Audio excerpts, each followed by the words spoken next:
Belajar batik tulis siswa-siswi MTS Nurul Anwar Andulang Gapura Sumeneb bersama Latif Kopung.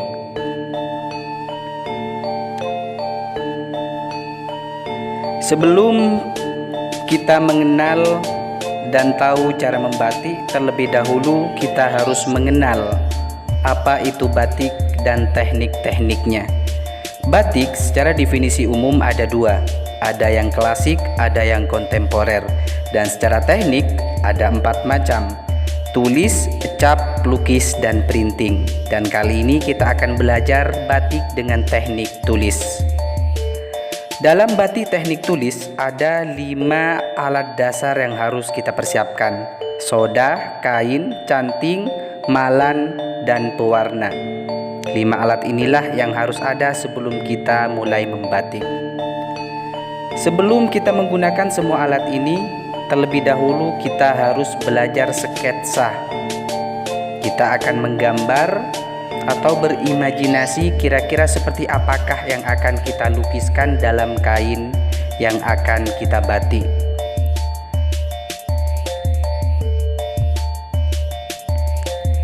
Pada kesempatan kali ini, Kak Latif Kopung sedang memberikan contoh berimajinasi dan merangkai sebuah sketsa batik dimulai dari ide matahari, yang menurutnya matahari tidak harus selalu sesuai dengan apa yang kita bayangkan.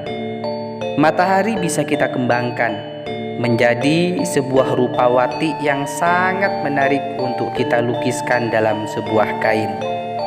Nah, seperti ini jadinya ketika dari ide matahari sudah kita kembangkan menjadi lukisan batik yang sangat menarik.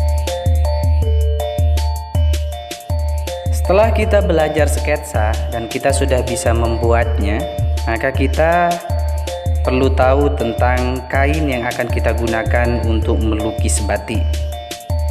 Kain itu tentu banyak macamnya, tetapi yang kita gunakan adalah kain katun yang berwarna putih. Kualitasnya tergantung, tetapi karena kita baru belajar, maka kita mengambil kain katun dengan kualitas rendah. Sebagaimana yang sahabat Nora lihat, semuanya sudah sama-sama memegang kain katun yang sudah dipersiapkan, dan tentunya kain katun ini kita mengambil dengan ukuran pendek karena kita masih mau belajar. Sambil lalu menunggu mereka untuk berimajinasi, untuk menggambar sketsa di otak masing-masing, kita harus memanaskan malan yang sudah kita siapkan, yang nantinya akan kita gunakan untuk melukis. Nah, mereka sedang berimajinasi dan membuat sketsa menggunakan pensil di kain yang sudah diberikan tadi. Kita lihat tampak mereka sudah menggambar sesuai dengan kreativitas masing-masing.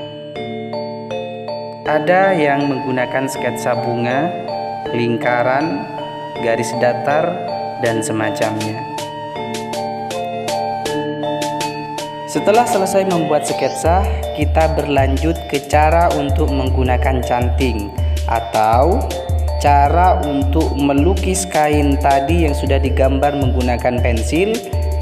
Sekarang saatnya untuk dilukis menggunakan malan yang sudah dicairkan atau dipanaskan. Cara memegang canting tergantung dengan kenyamanan dari tangan masing-masing, sesuai dengan cara menulis kalian. Terlebih dahulu kita harus belajar cara memegang kain sebelum kita menorehkan tinta malan yang sudah dicairkan tadi.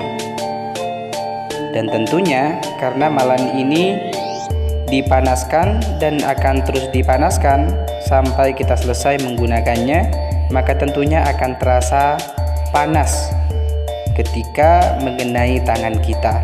Tetapi sebagai pengrajin seni batik, tentunya hal ini tidak menjadi sesuatu yang perlu dikhawatirkan dan perlu dirisaukan.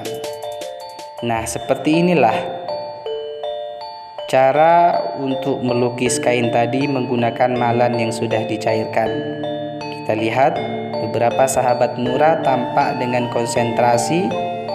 Mereka sedang berlomba melukiskan sketsa hasil dari imajinasi mereka masing-masing.